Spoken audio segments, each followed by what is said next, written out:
天你发现你妈妈的新男友，居然是你高中死对头的爸爸。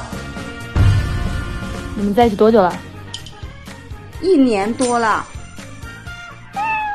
？1年多了，居然都不知道你不吃香菜。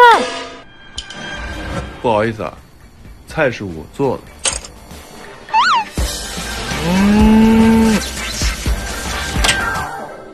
啊，怎么突然停电了？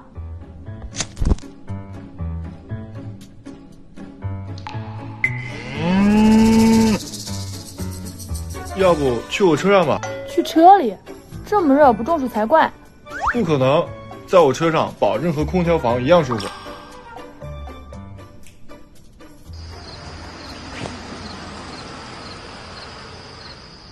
上车吧。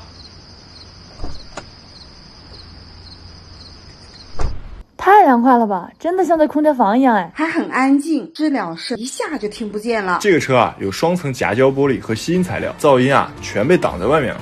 你什么时候买的车？连我都不知道。这不刚提的非凡 R7啊，最近夏天太热了，有了它就相当于有了一个夏日移动空调房。这座椅还自带按摩呢，正好我最近脖子有点落枕了。真舒服。哎，阿姨，你想追剧啊，还是想看综艺啊？那就看综艺吧。好。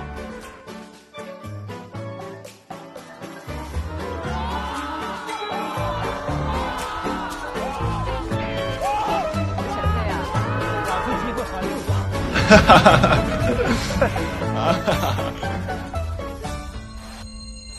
我好像很久没看过妈妈这么开心的样子了。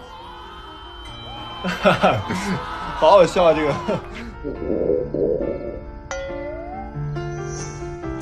哇，居然有这么多好吃的！空调开这么久，要不少的油费吧？阿姨，咱们这个是电车，比油车省钱的。油车加一次油啊，够我们充好几次电了。真不错，正好也准备买车，明天就去 4S 店看看。妈，你买车你有驾照吗？当然，我可是老司机了。我怎么不知道？你不知道的呀，还多着呢。你以为我不吃香菜，其实是因为你讨厌香菜，我才不放啊。这时我才知道，原来我一点都不了解妈妈。我同意了，只要妈妈能幸福，我一定会祝福她的。我希望你被爱。